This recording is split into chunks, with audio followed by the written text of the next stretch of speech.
Welcome in again, everybody, to Coach's Corner on the Auburn Undercover podcast. I'm your co-host, Ronnie Sanders, and I'm joined today, as always, by former Auburn defensive coordinator, Ellis Johnson. Ellis, good to be with you. Good to be here. I didn't know if I was going to be able to get up this morning after that game last night. What were your thoughts? Roddy, this stuff is really going to sink in one day. Well, you're not going to ever see this in our lifetime. And of course, I won't live long enough to see another shutout, as old as I am. But you'll never see this before again in your lifetime. I mean, what Indiana has done and with what they did it with, I just think it's phenomenal. I found myself pulling for them, and I didn't care who won the game, frankly. But you just sitting there looking at it, saying, they got no business winning this game, but they're going to win it. Yeah. I think some of the bad part of it was more about Miami not doing the things you got to do to win a championship. This second week in a row, they've had bad penalties. Now, a week ago not a week ago, previous round against Ole Miss, they had a lot of penalties. I think they had 10 that were enforced. They could have declined. Some of them could have had even more than that, for all I know. There weren't as many this time, and the yardage wasn't all that bad when you look at the stat sheet. But boy, two of them were just critical. They had the one where the kid got the face mask. It's third and 2 miles. Mm-hmm. And you get a face mask after a 5-yard gain or something like that. And so it's automatic first down. And that I think may have been the winning drive on that one. And there was another call on that same drive, but it was just 2 critical third down penalties. So just not very smart. And then, penalties, the third down penalties especially. And, the third down was just terrible. They were 0 for first half and got behind the chains and everything. And then second half, they got a little better, but they finished 3 of 11? It's hard to win a championship game when you do that. And then, of course, he only threw 1 pick, but he threw it at a critical time. So a lot of their bad plays were just at times where it was just a backbreaker. Now, on the other hand, Indiana didn't have a turnover, and they didn't have one in the whole playoff. Let's think about that. I think I read that they hadn't had a playoff I don't think they've had a turnover in 15 games. I think that's what I read yesterday. 15 games. I think that's what he said. I think he said he hadn't had an interception, and it was a quarterback, I guess. I think I read he hadn't had an interception since the first game of the season. I believe that's what I read. Jeez. That's what maybe I'm wrong. Don't quote me on that, but I think that's what I read yesterday. Yeah. But you look at the overall statistical performance now. I've never seen a team struggle at the line of scrimmage constantly throughout the game and still win a game like that. And of course, they had the block punt. The block punt was huge. I thought that was a difference. Well, it was a difference in the game. No doubt. 6-point game. People talk about, that's a special teams plays, momentum. Never mind the 7 points. It's just, it takes the air out of you. Oh, that was a crusher. And especially when it brings points, not just field position, but it got points too. It was a really, when you look at it, it wasn't that great of a football game as far as the execution and everything by each team.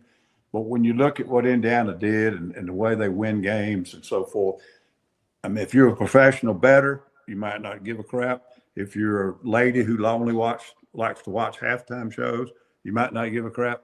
If you're a coach and you can't appreciate what Indiana's done with that bunch they got, you must be crazy. It's just something as a football coach, when I watch them, I admire it. They're winning off of discipline, technique, fundamentals, and just smart football. And of course, that's what coaches always think they can coach. We know we can't coach speed. We know we can't get the best quarterback all the time. We don't know with talent. We need talent more than we want to admit because we think we can outcoach people, and you can't. And that's why I thought this is so impressive because they damn sure did outcoach people. Yeah, if you look at it's amazing. The lack of stars on the roster, the fact that he brought 12, 13 guys with him from JMU, won 11 games last year and turns around winning a national championship this year in Indiana. I know we're doing an Auburn show, but that this in this day and age of college football, people are all, they're clutching pearls because, Cam Coleman left and Deuce Knight left. Well, and all that's true, but won 5 games last year. So I mean, Right. What it's not working. So I think Auburn's trying to figure out a way to make it work. It's really, it is a different world in college football when you've got Indiana winning the national championship and Ole Miss in the playoff, and Florida and Auburn can't get out of their own damn way. I mean, it's just, It is amazing in some ways. I think it was one of the talking heads yesterday on ESPN, and he said something about the blue bloods are back.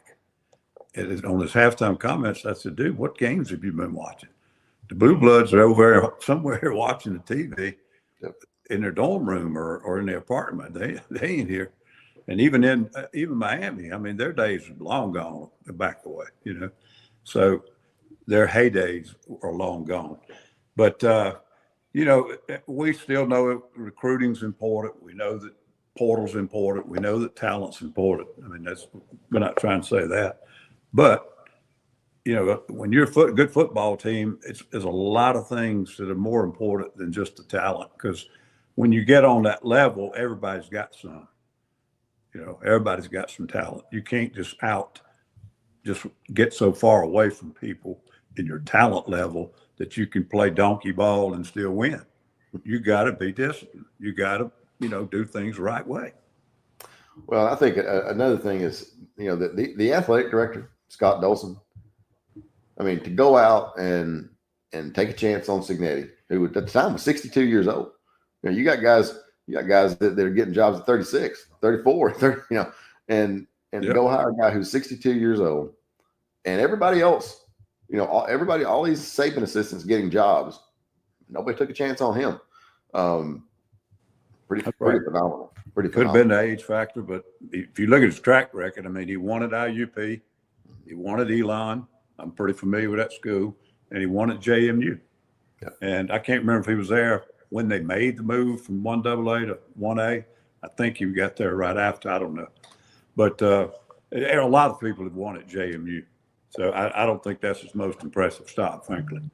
Guy just got a job out of there this year. So there are a lot of guys that have won big there. Mickey kind of started it way back, and they've been good for 30 years, and even on both levels. But nobody's ever done it in Indiana consistently. No. It's just unbelievable. And to do it where he did it, and to do it with who he did it, and to do it, the way they do it, I mean, it's just, I can't quit talking about it. Well, I agree with you. I'm looking up, I've got Signetti pulled up here. I mean, his track record as a head coach, I mean, he was at IUP for 7 years, won 7, 12, 9, 6, 9, 10.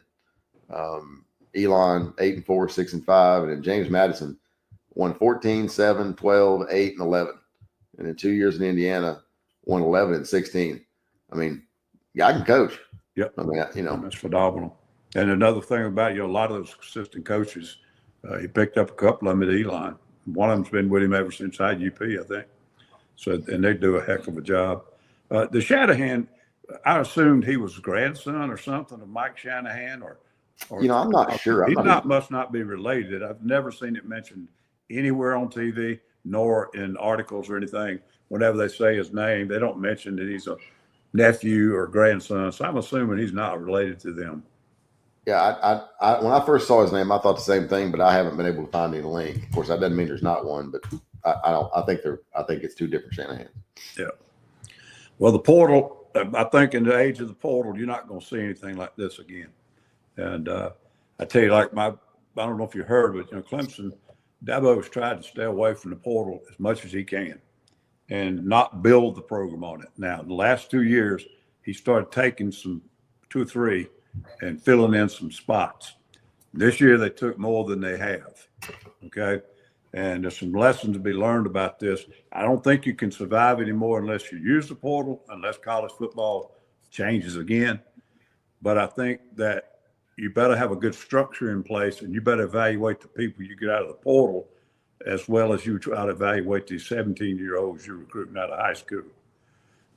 Because they got a kid from, I think he's a Stanford or Cal, and linebacker, and he was here about 4 or 5 days, and somebody was tampering with him, and he just took off to Ole Miss, got a bunch of money, and what they're saying he got for a linebacker, it was unbelievable.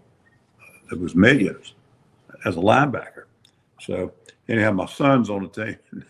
I'd not heard about it. That's how out of touch I am. And it happened during this past week. And he just left Friday, right before the portal shut. And Wow. I asked my son, I said, Charlie, did you know about that?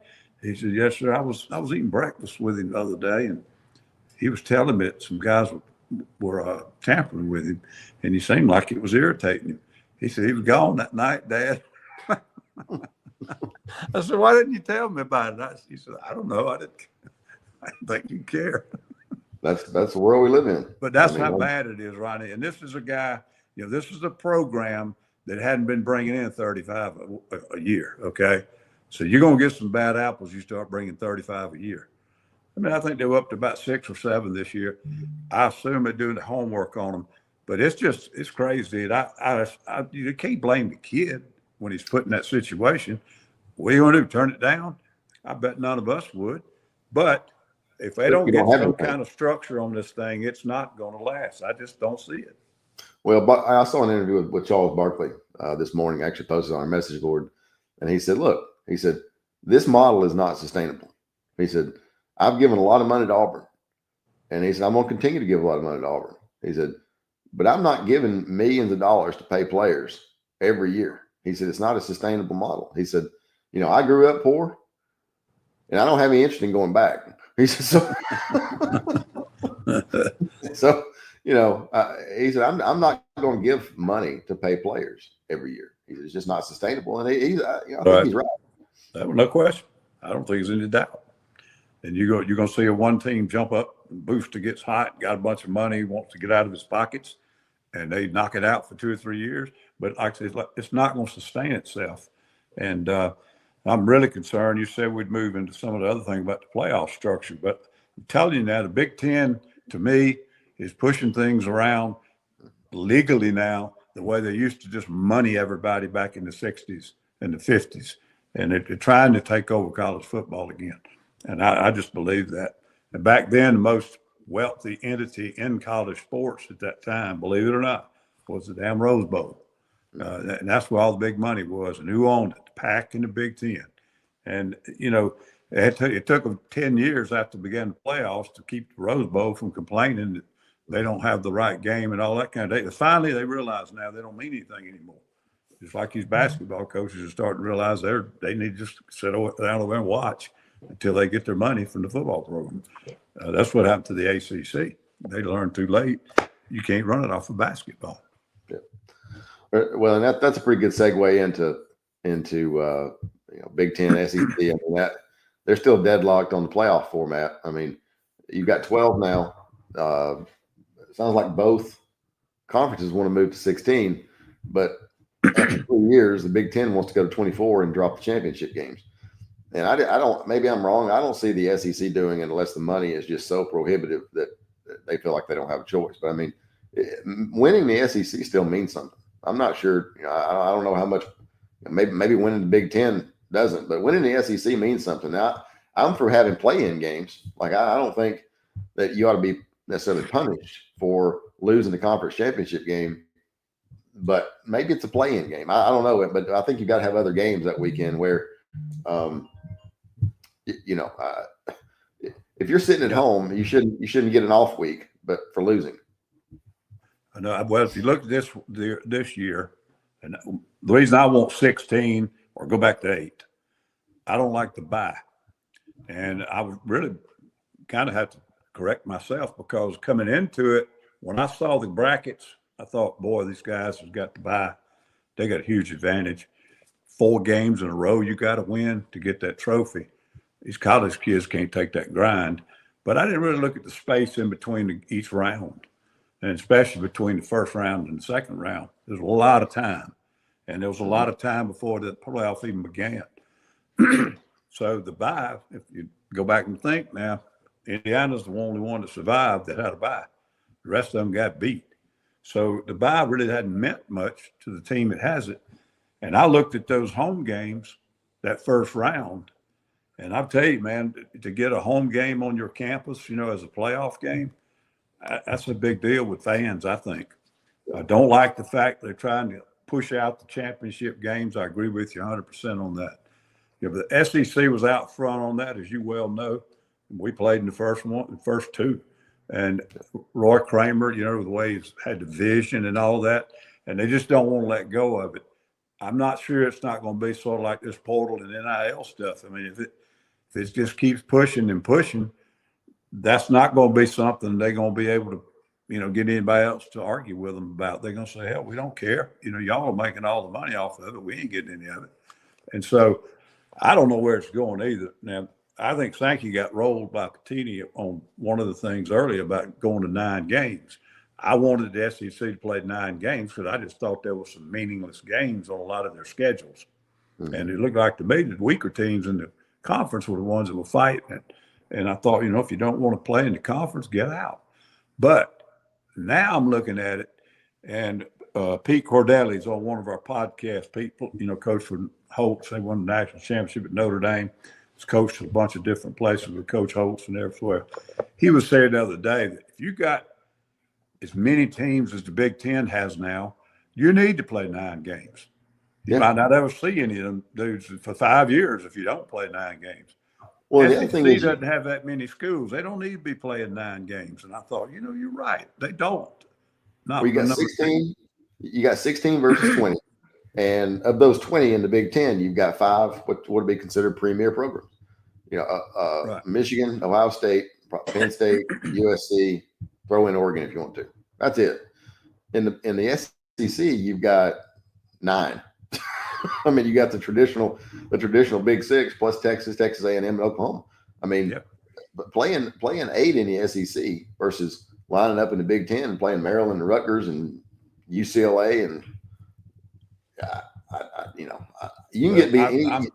They better stand the ground on this playoff thing, because unless there's something I haven't seen about the money on it that will make it a no-brainer, if they let the Big Ten push them into 9 games, as they already have, and then they let them push them into the 20-something in the playoffs, I'm just telling you that they're trying to take the whole thing back over like they did when I was a kid. Okay, you're not that old. You didn't see it. I watched it as a kid. You're at that age where you first kind of realize you're into sports as a little boy, and you watching that stuff. And I remember one time going over one of my kid friends' houses. Both our dads went to Clemson. We were Clemson fans and all that good stuff. And Mr. Jim sitting there watching Washington and Wisconsin on TV. And I was like, Mr. Frazier, why are you watching them? He said, well, it's the only ones on. Is that where we're going back? I don't know. But, it's just, I think that they need to, I don't like buys, so I hope they can get to 16. But to get to 16, if they've got to agree that 2 years later we're going to what? 20 what? 24. If you do that, you're back into the buys in the first round, either some kind of play-in. And they're going to run the damn conference championships out. And I'm not for that either. College game is a regional game. It's not like the NFL. There are people who watch the NFL. If their team's knocked out in the first round, they'll still watch the last rounds of the football just because they watch pro football. It's not that way in college. No, and look, the old saying in the SEC, it just means more. And you and I have talked about this. 8 of the top 10 most watched college football programs in America, SEC. Right. And you look at the media markets, I mean, Auburn, Alabama, and Gainesville, and some of these other places are not nearly as big as some of those Big Ten markets. And people continue to watch. I mean, the difference in the atmospheres. I was at Ohio State a couple of years ago, and it was for the Indiana game when just before Indiana the last 2 years, but 3 years ago I think I was up there, and the environment is just not even in the same world. I mean, go to an Ohio State game and go to a game at Auburn, or go to a game at LSU, or it's just not a comparison. It's just not even in the same world. It's a whole different approach, whole different culture. It's a whole different I mean, they like their football and they support it, but they're just not as into it. It's just not a big thing to them socially, and it is in the South. But I don't know. I guess to sum it up, I hope they can get to 16. I hope they can have a home game. All 8 top seeds get a home game at first round and just play it on down.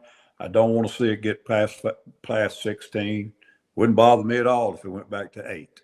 But I don't like the buys, and I don't like 20-something teams getting in.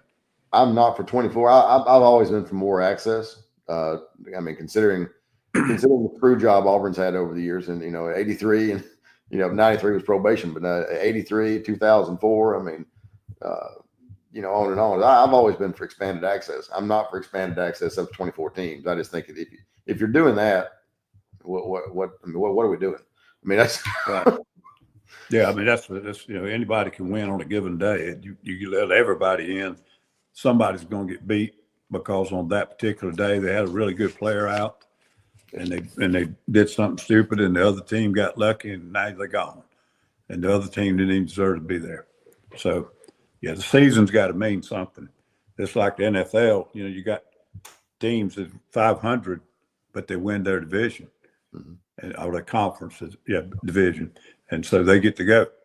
You got a team sitting over 110 games, they don't even get in. Or they're playing in the away game. We don't need to beat the NFL.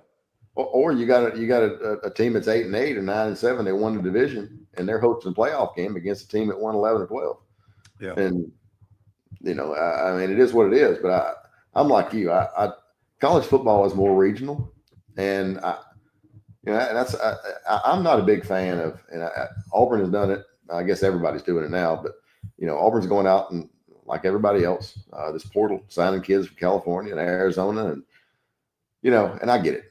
That's the way of college football. But I just think if you can sign kids that grew up, that they want to play for Clemson, they want to play for Auburn, they want to play for Alabama or LSU. I think that matters. I think if you get a kid that wants to play for your school versus bringing in a hired gun from Oregon or New York. I think I'll take all things being equal, I think I'll take the kid right down the road here. I wish they could still do it that way. I just, when you look at how it all came to be, okay, you had schools first, and then they started playing the game some, and then they finally said, it'd be a heck of a lot better if we'd form a conference and we all play each other. And so we're not every other year traveling over to Oklahoma to find some school that'll play us, because the rest of the people don't. Then it kind of, it went on from there. They had to tell them, hey, if you're going to be in this conference, you got to have these number of sports, and then conference becomes really the focus. Then you get to go to bowl games, you have a good season. And now here we are, we're trying to be the NFL, and it's just not workable. It ain't 36 teams, it's 150 teams, I think. I don't know, about something like that. Some of them are a lot bigger, got a whole lot more money than others. And you got to have governing bodies to keep the damn parity in it, or it's going to destroy it. I just believe that. If they keep letting money be the factor, and right now you're going to have a hard time convincing me that make any other decisions based on anything other than how much money you're going to give me. Look around. If the kid in the portal, how much money you going to give me? The kid in high school, how much money you going to give me? The coach that's taking the job, how much money you going to give me? How long my contract? And even it goes right on up when the ADs get the phone call from the commissioner and we want you to do this, do that. How much are they going to pay us? How much is Disney going to give us to do that? And that's all it's about anymore. Well, and you look at, and this is what I'm about to read here. I mean, Duke sues quarterback Darian Mensah for alleged violation of NIL deal in an effort to stop him from entering transfer portal. There's a lot more of that coming. They ain't gonna win. Under the present circumstances, the kid's gonna win. Now, I was told that whoever got him is gonna have to pay the money back to Duke that the kid didn't earn. In other words, I don't know how these contracts are being written. Some damn fools are signing them on the side of the schools. Yes, we got some idiots doing contracts with these collectives, I guess. I don't know, but you got to have it paid by a period of time, And hell, if you leave, it stops. Yeah. I mean, that's just common sense. It's just like the suit that who's suing. Who was a kid that went out? Is it somebody was suing one of the players last year because they gave him the money, the lump sum agreement, and the kid didn't stay the whole year. Yeah, I forget who it was, but no, you're right. I mean, think it's Georgia. I think Georgia. It was Georgia. It was Georgia. But these, you've got to have legal. You got to have your attorneys look at it, and you got to, and now you've got. Hell, half of them got attorneys running the collectives. Well, that's what. And well, now you damn got law schools today. I don't know. I don't know if I'd hire them lawyers. Well, you've got quote unquote agents that are running around and they're charging these kids, anywhere from 3% to 20%, and it's just, and these guys, a lot of them have, some of them have, most of them don't have law degrees. They're just runners. And I just saw something in the news and I didn't read through it. I just read the headline and bounced on down. A lot of kids now are trying to sue their agents because they talked them into getting in the portal, and they said, we've already found out where you can get $2 million. We can get $30,000 or whatever amount it is. They're telling them, and they get in the portal and they ain't got crap. And the agent's the one that talked them into it. So you got all kind of stuff going on, which somebody should have known 3 years ago. This is not going to work. You can't handle a bunch of 17, 18, 19-year-olds and have all these adults and these rats hanging around. They're going to end up corrupting the whole thing. Yep. And the calendar's screwed up. I mean, we're killing the goose that laid the golden egg. And I understand that college football was under-monetized and undervalued for years. Like the brands were undervalued. And I get all that. And that's 100% right. But now you've gone from undervalued and under-monetized to now everything's hyper-monetized. You've got advertisements painted on the field. It seems like every decision is made by, okay, how can we make the most money? That's it. They have to. They got to chase those dollars.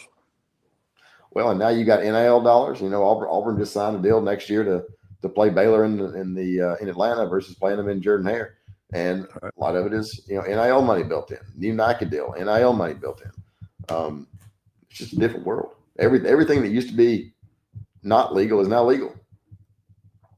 Yep. And some of it needed to be changed, but when they castrated the NCAA before they, worked through it, of course, it was their fault for delaying. But you got no governing body now. And if you do, and they try to rule on something, the lawyers just go shopping one of these progressive liberal judges and they side with the kid. It's a mess. It's a mess. Well, it's been great doing this season with you, and appreciate your time. It's been I know that everybody on the message board has enjoyed you all year. Well, I hope so. It's been fun, and I look back on this year, and like the last 5 or 10 minutes, we've been criticizing everything wrong in college football. And I heard a statement the other day. It's foolproof, or it's something proof that it's such a great sport environment, and I mean, I think they said it was idiot proof. So all these idiots chasing the money that are doing things they think they're helping, they're about to tear this whole dang thing down. When you look back over this season, it's pretty daggum entertaining. So it doesn't matter where the kids play. As long as the kids are playing college football and we've got the playoffs, we got this, got that. A lot of things are wrong with it, but the game itself is still pretty good. Yeah, the game itself is as good as it's ever been. Now, all the window dressing that goes around it and all the drama and the calendar and the this and that and the other is a mess. But on the field, it's as good as it's ever been. But, yep. Well, thanks to everybody for listening, and click like and subscribe below, and it really helps us out. And I guess we'll see you next year.